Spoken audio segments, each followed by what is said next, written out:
Hi, and welcome back to my channel. So today, the conclusion of the 2023 Iron Butt Rally.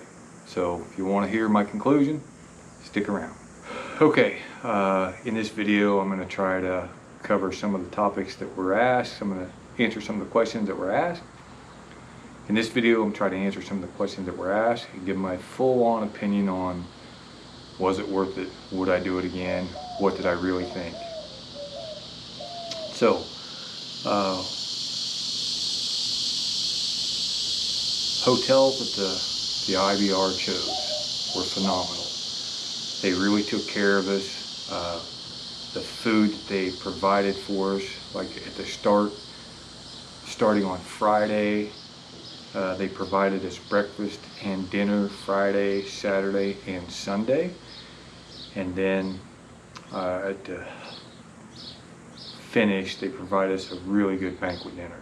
So the meals at the start and finish were really good.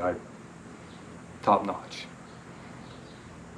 The meals at the checkpoints, again, I'm not talking about a cheeseburger. I'm talking, we had like grilled chicken, there was fish one night, steamed vegetables, salad, and breakfast was individual wrap sandwiches so you could take them with you, playing up in your room.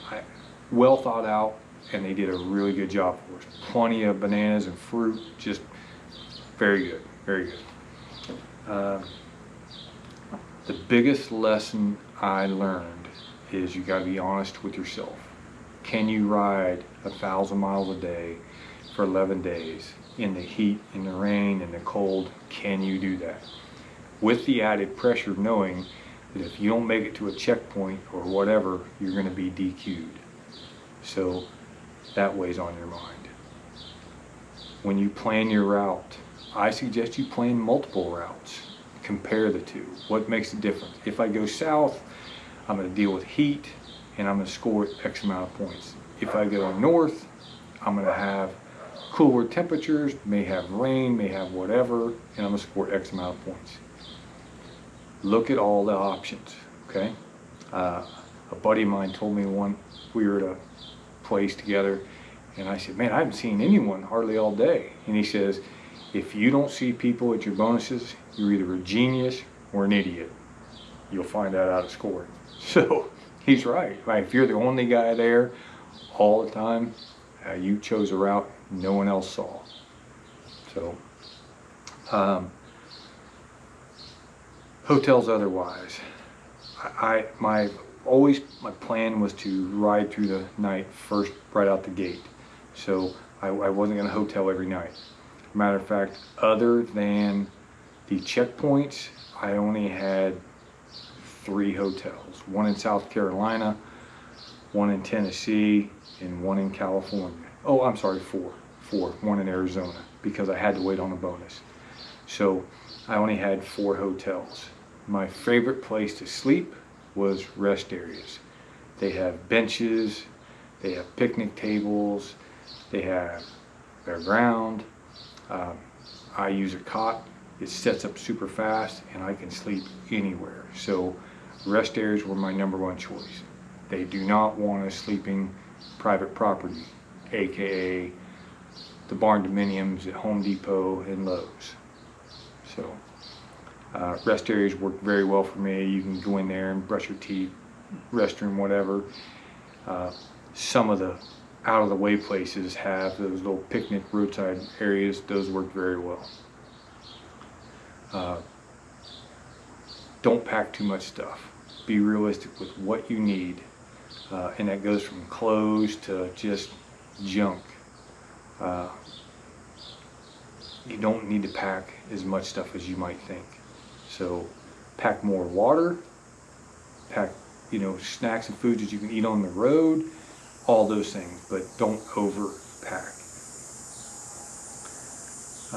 Tires, I use Dunlop Trail Max Missions, and I will use those again. I do want to try another tire, and if you subscribe to my channel, you'll see I'm going to try this other tire, hopefully this summer. I want to know what fuel mileage I'm missing and losing because I run a 50/50 tire. if you don't plan to change tires, then you need to make it 11,000 miles. These things have 11,000 and they're fine. They got a lot of miles left in them. I do know some guys use the Michelin Road 6s. I don't know anyone that did it on a GSA or a GS, but a lot of people with the RT World use those tires. So I don't know if they made it all the way. I assume they did, but there was a lot of people that changed tires at checkpoint 2. I changed my oil at checkpoint 2, and I'll do that again. So maybe running a more road tire, you get better fuel economy. I mean, thinking about it, a mud tire versus street tire, you're going to get better fuel economy, but you're going to lose the wear. So maybe it's worth changing tire. I don't know. I'm going to test it and find out. Again, packing light. Take what you need into the hotel room, but try to make it so you can take in one thing at a time. Back to my hard bags, sold my soft bags, sold my top box. I'm making some changes. You'll see that in an upcoming video why. Comparing this rally to other rallies, this rally is straightforward. There were no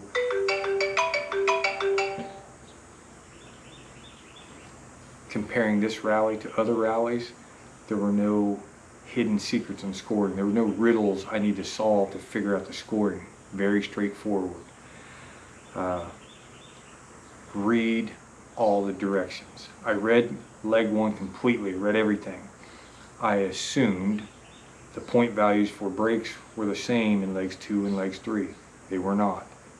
The Iron Butt Association wants you to get your rest, so they pay you generously with points to just take a break.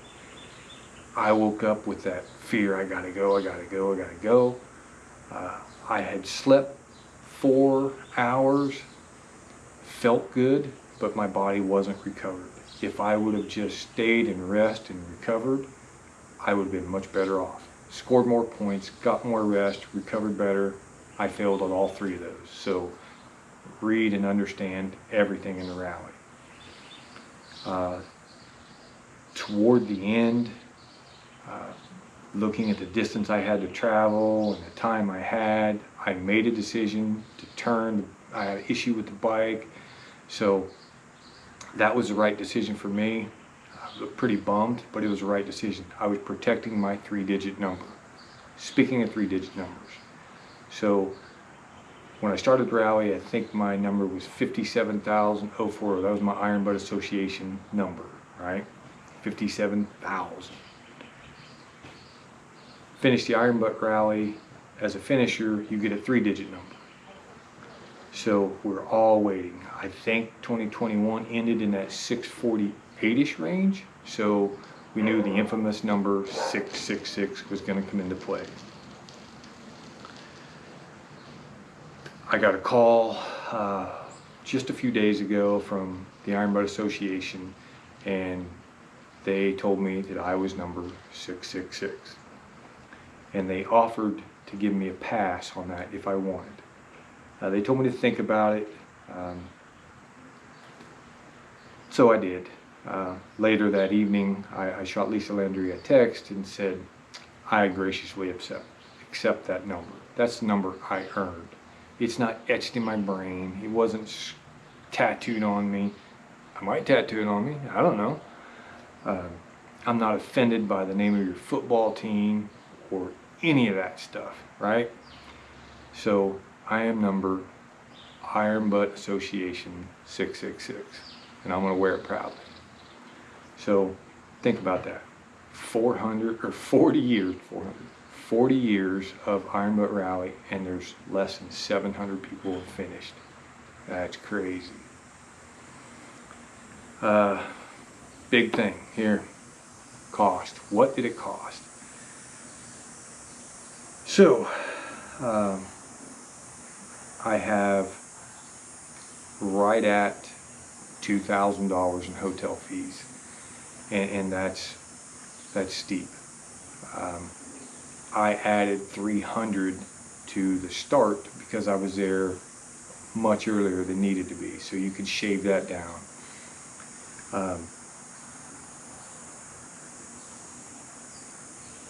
I had some travel fees, I had some, you know, the gas in my van is more expensive than gas on a motorcycle.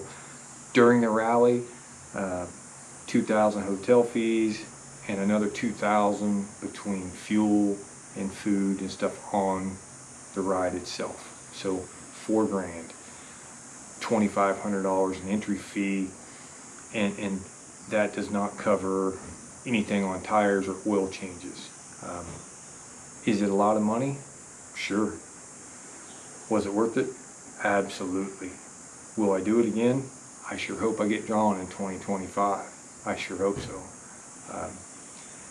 I say I learned a lot, and I won't make the same mistakes again. I'll read everything. I will do multiple routes and see where I'm at. Should you try it? Absolutely. Why would you not? This is a single task. You can ride any motorcycle you want. As long as you are comfortable on that motorcycle, that's the one you ride. There's no gotta ride this, gotta do that. There's none of that. Once you take off, it's all on you. If you want to stop, you stop. If you want to ride the Yellowknife with Ben Ernst, go for it. Dude rode 2,100 miles from Denver to his first bonus, 2,100 miles. Wore his heated gear for 6 days. I don't even have heated gear, but I will. So be prepared for, I live in South Texas. I think I'm used to the heat. I thought I was prepared for the heat. It put a whooping on me. Didn't have enough water. I'll make that change. You absolutely got to try it. You don't have to ride 1,000 miles a day. They tell you how many points you need to score each leg. If you route correctly, you can score enough points without doing that and be a finisher. Just to be a finisher. You want to try to beat Jim Owen, 3-time winner of this? You're going to have to ride about 14,000. Dude rode 3,000 miles more than I did. 3,000 miles. I don't know how you beat that guy. So, super excited, super pumped. IBA number 666. Dave can, I'm going to wear it proudly. I hope you got something out of these videos.